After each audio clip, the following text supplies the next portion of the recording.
من اول ما تامر حسني نزل بوسترات وقال ان هو لسه هيبقى اول سوبر هيرو في مصر في العالم، ولقيته بينط وبيجري وبيتمرن، قلت بس ويكيبيديا هتنزل اول بطل خارق وهيبقى من نصيب تامر حسني.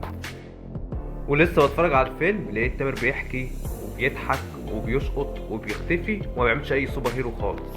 ده بالظبط ملخص فيلم تاني. تامر طول الفيلم عمال يرمي افيهات بتضحك من تانية اعدادي، وطول الوقت عمال يشقط دينا الشربيني، وكمان بعد كل ما يظهر مشهد تلاقيه بيختفي ويظهر لها تانية مرة تانية. ده كان ملخص الفيلم بالظبط. اول اجابه في الفيلم هي المونتاج. مونتاج الفيلم كان ممتاز جدا وباين عليه انه متعوب فعلا، وفيلم كله قائم على المونتاج. اي فيلم على فكره سوبر هيرو يا جماعه بيبقى معتمد جدا اعتماد كلي على المونتاج وحتى الاي سي جي. رغم ان في الفيلم ده كان الاي سي جي ممكن يكون ما استخدمش بشكل كويس او بعض المشاهد كانت باينه انها كمبيوتر، بس ما يحرمش ان الناس دي تاخد حقها وتعبت طول الفيلم. طول الفيلم كان كله مونتاج تقريبا. تاني إجابة في الفيلم ده هو اختيار الممثلين. على فكرة القابل ما بين دينا الشربيني وتامر حسني ممتاز جدا، وكان في كيمستري على فكرة ما بينهم كويس، وكان اختيار موفق على فكرة. رغم ان دور دينا الشربيني تحس انه كان في الورق ما كانش قد كده. دور حتى هالة فاخر رجوعها للسينما مرة تانية كان ممتاز، وكنت اتمنى انها دور هيكون اكبر من كده واللي يكون لها حسن استخدام اكتر من كده. برضه نفس الكلام على كمان الفنان محمود بدير، نفس الفكرة برضه أدى دور حتى عمل مشهد واحد بس أداه كويس جدا. الفنان عمرو عبد الجليل عمل برضه دور حلو جدا، بس بالرغم ان الورق ما خدمهوش بس والله العظيم عمل اضافة في الفيلم. كمان المطربة ساندي بالرغم ان هي اول مرة تمثل وهي مطربة اصلا، بس والله عملت دور حلو وكنت اتمنى ان دورها يكون اكبر من كده. طبعا هنتكلم عن السلبيات اللي في الفيلم وهنتكلم عن اكتر من سلبية وما تزعلوش مني. تامر حسني حبيبنا وكل حاجة، بس لازم نقول كل اللي لينا واللي علينا. اول سلبيه هي الجيميك اللي بيلعبها شخصيه هارون. شخصيه هارون المفروض تكون شريره بتتكلم بنفس، سبحان الله في الفيلم ده لقيتها بتتكلم بنفس نبره بتاع تاج. الاتنين توأم وكل حاجه، بس لازم يكون الشخصيتين مختلفين حتى في نبره الصوت والتمثيل، مش الاتنين بيتكلموا بنفس اللغه ونفس النبره. اتفرج حتى على فيلم مسلسل الاسطوره تحس ان فعلا رفاعي الدسوقي شخصيه جيميك لوحدها وجيميك نصر لوحدها تانية خالص. ده اللي كان فقده تامر حسني. المفروض شخصيتين اتنين يبين هنا في شخصيه هنا يميز بشخصيه هارون معينه، يتكلم ويزعق وكل حاجه، وشخصيه مثلا تكون شخصيه تاج هي الطيبه واللي بتتكلم بالراحه واتكلم بحنيه، مش الاتنين بنفس الجيمك. حتى بص كده. هتحقق لي حلم عمري وانا هأمن لك عمرك كله. هتسرق لي البنك المركزي والفلوس بالنص. نعم.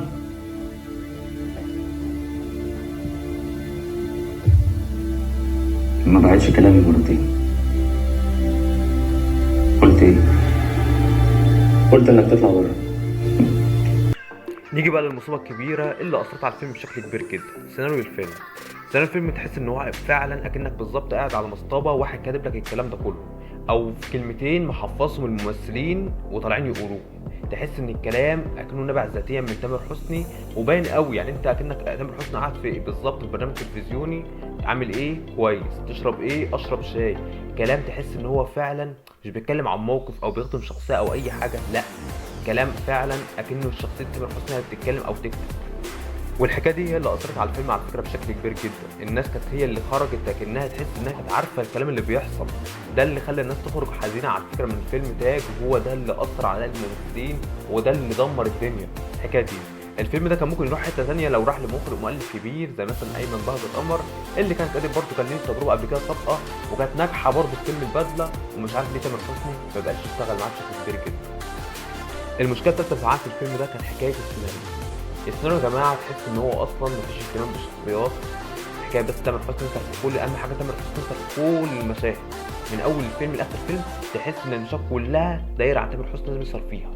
طب هل في اهتمام بالممثلين الاخرين؟ هل في مثلا اهتمام بشخصيه مثلا هالة فاخر اللي كانت المفروض كانت تعمل دور اقوى من كده؟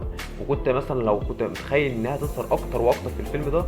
شخصيه مثلا دينا الشربيني وحكايه انه يتعرف انه يكون بطل خارق، ما حسيتهاش خالص. عارف كان شخصيتها مثلا، هحكي لكم بس تسردوا حته عشان ابين لكم الحته دي حصلت ازاي. اللي كان المفروض هلا مثلا دينا الشربيني تعرف ان ايه، عايزه تعرف ان دينا ايه، تامر حسني ان هو الهيرو والسوبر هيرو اللي بيسهر ويكتفي الناس وبيحمي الناس وهو فاعل الخير وكل حاجه. عارف عرفها ازاي؟ عباره بس انه انقذها من قدام التريلا وهي كده اكتشفت. والمفروض بقى المفروض تفرح وتعمل كل حاجه، لا ده زعلت واتضايقت مش عارفه ليه. حتى كانت شخصيه ساندي كنت نفسي اشوفها قدام دينا الشربيني ويعملوا صراع ويحصل صراع ما بينهم، لا الكلام ده ما حصلش، اكتفوا بس ان هي حبيبه هارون وانتهينا.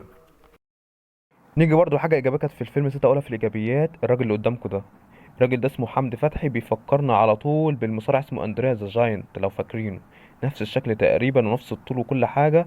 الفيلم ده عمل 2 مشهدين ورا بعض، الاتنين كانوا كوميديين جدا. ايه القوة الخارقة اللي عندك؟ بومبتي والقدر. وارجع تاني واقول لكم ان الفيلم مش وحش، مش اللي هو يعني نقدر نقول واقع، بس اتمنى ان الاخطاء اللي ظهرت ديت تتعالج في الاجزاء التانية، او حتى لو كان هيعملوا سلسلة انه يتفادوا الاخطاء دي. الشرع طبعا يجيب مخرج جديد، مخرج قوي يكون مخصوص جدا الحاجات الكوميدية والحاجات ديت، يكون مؤلف شاطر ان شاء الله، حتى يكون جديد حتى، وكمان ياخدوا فترة طويلة جدا، ان شاء الله يا رب يعملوا في سنة، مش يعملوا في شهر ونص ويلا شقلب وقلب ونعرض في العيد. الواحد وهو بيتكلم والله الواحد زعلان جدا اللي عن اللي هو شافه هو وفيلم بحبك، يعني الاتنين من اول ما فكر تامر انه يشتغل لوحده وكل حاجة يعملها لوحده، ومستوى تامر نازل لتحت مش لفوق. وكمان مندي. مندي. قولي انك جعانة بقى عايز تاكلي مندي.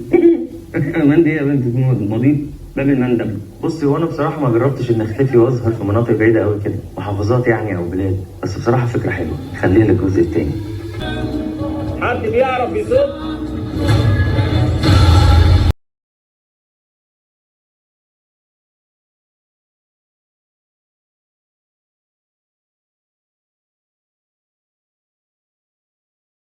يا دنيا طفيت الشمع، يا ناس كترت دمعي والعمر راح، كتبت القاب عالمي، خسرت السن عالمي، وبرضه بقول قدر حسين من صغر السن ومن على